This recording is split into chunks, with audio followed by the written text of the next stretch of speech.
Hello friends चर्चा करते हैं HPTGT कमीशन के बारे में। HPTGT कमीशन का एक बहुत ही इम्पोर्टेंट टॉपिक है जो कि रीजनिंग और करंट अफेयर है।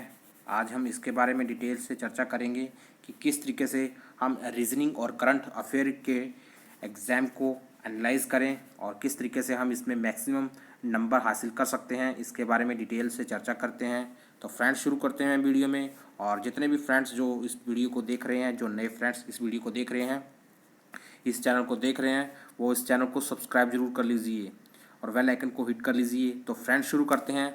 तो फ्रेंड्स मैं आपको बताना चाहूँगा कि HPTGT कमीशन में, HPTGT आर्ट्स के कमीशन में रीजनिंग, तो रीजनिंग सेक्शन से 10 क्वेश्चंस पूछे जाते हैं। इसके अलावा जो करंट अफेयर होता है, करंट अफेयर से पूछे जाते हैं 10 से 15 क्वेश्चंस। ठीक है, आपको एनालाइज करना पड़ेगा। आपको पता होगा कि HPTGT कमीशन का जो एग्ज़ाम होता है वो 170 क्वेश्चंस का होता है। इसमें रीजनिंग से मैंने आपको बताया कि रीजनिंग से पूछे जाते हैं 10 क्वेश्चंस और करंट अफेयर से पूछे जाते हैं 10 से 15 क्वेश्चंस। ठीक है, और ये जो दोनों सेक्शन है वो काफ़ी इजी सेक्शन है। इसमें चर्चा करें रीजनिंग की, तो अगर आप रीजनिंग को सही तरीके से एनालाइज कर लो, इसके सिलेबस को सही तरीके से एनालाइज कर लो, तो आप ये पाओगे कि अगर आप 1 मंथ की तैयारी अच्छे से कर लेते हैं रीजनिंग में, तो आप 10 में से अप्रॉक्सीमेट 8 से 9 क्वेश्चन सही कर पाओगे, क्योंकि इसका जो लेवल होता है वो काफ़ी आसान होता है।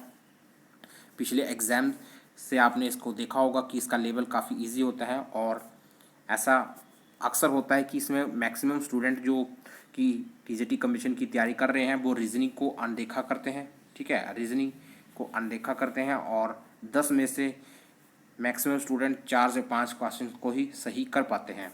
तो अगर आप TGT कमीशन को क्लियर करना चाहते हैं तो आपको पॉइंट आउट करना पड़ेगा जहां से आप नंबर को गेन कर सकते हैं। तो मेरे अनुसार आप रीजनिंग से आप 8 से 9 क्वेश्चंस आराम से ठीक कर सकते हो अगर आपकी स्ट्रैटेजी ठीक होगी। ठीक है, तो इसके लिए क्या क्या पढ़ना चाहिए रीजनिंग के लिए कि आप इसके मैक्सिमम क्वेश्चंस को सही कर पाओ।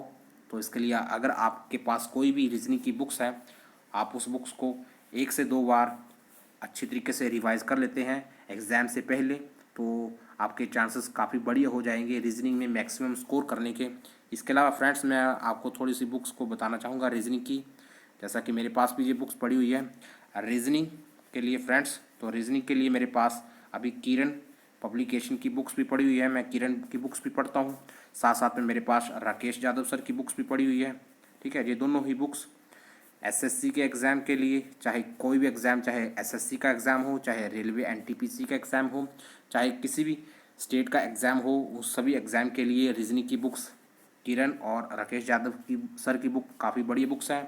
अगर आपके पास ये दोनों बुक्स नहीं हैं तो आपके पास जो भी बुक्स है, आप जिस भी बुक से पढ़ रहे हो, अगर आप 2 बार रिवाइज कर लेते हो और आप उसके सिलेबस को पहले चेक कर लीजिए कि रीजनिंग के सिलेबस से क्या क्या आता है, और कम से कम 2 बार उसको आप अच्छी तरीके से रिवाइज कर लो रीजनिंग के, तो आपको पॉइंट आउट करना पड़ेगा कि कहाँ से आप मार्क्स ज़्यादा से ज़्यादा गेन कर सकते हो।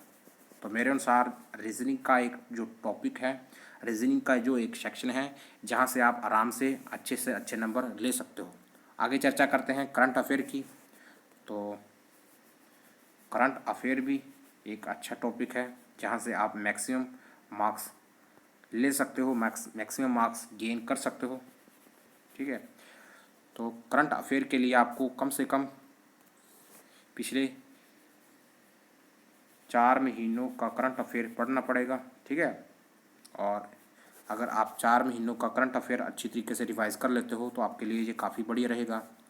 इसके लिए फ्रेंड्स मैं आपको बताना चाहूँगा, करंट अफेयर के लिए अगर आपके पास ऑफलाइन रिसोर्सेज से आप इसका यूज़ कर रहे हो, आप मार्केट से कोई भी मैगजीन से पढ़ रहे हो, तो आपके लिए बढ़िया रहेगा। और कम से कम आपको अगर मैगजीन ऑफलाइन से पढ़ रहे हो तो कम से कम आप 2 मैगजीन ले लीजिए, परचेज कर लीजिए और इनको तैयार कर लीजिए। इसके अलावा आज के समय में, आज के यूट्यूब के दौर में अगर आप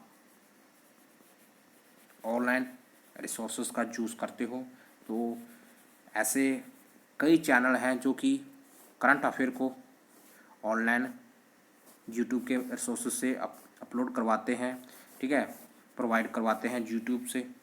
तो आप अपने हिसाब से, अगर आप वीकली करंट अफेयर को पढ़ते हो, ठीक है, वीकली पढ़ते हो तब भी बढ़िया, चाहे 15 दिनों का पढ़ता हो तब भी बढ़िया, चाहे 30 दिनों का पढ़ते हो तब भी बढ़िया। आप अपने हिसाब से पिछले 4 से 5 महीनों का करंट अफेयर अच्छी तरीके से रिवाइज कर लो एग्ज़ाम से पहले। तो आपको पॉइंट आउट करना पड़ेगा फ्रेंड्स, जैसा कि मैंने बताया कि जो रीजनिंग का सेक्शन है और जो करंट अफेयर का सेक्शन है, जहाँ से आप मैक्सिमम स्कोर गेन कर सकते हो अगर आप एक सीरियस कैंडिडेट हो और हर बार रीजनिंग और करंट अफेयर में अच्छे मार्क्स नहीं ले पा रहे हो, तो आपको इसके लिए इसके ऊपर ध्यान देना पड़ेगा।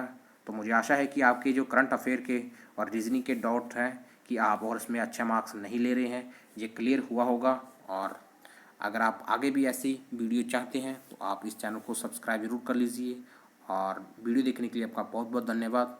मिलते हैं नेक्स्ट वीडियो में। तो फ्रेंड्स, वीडियो देखने के लिए आपका धन्यवाद। थैंक्स।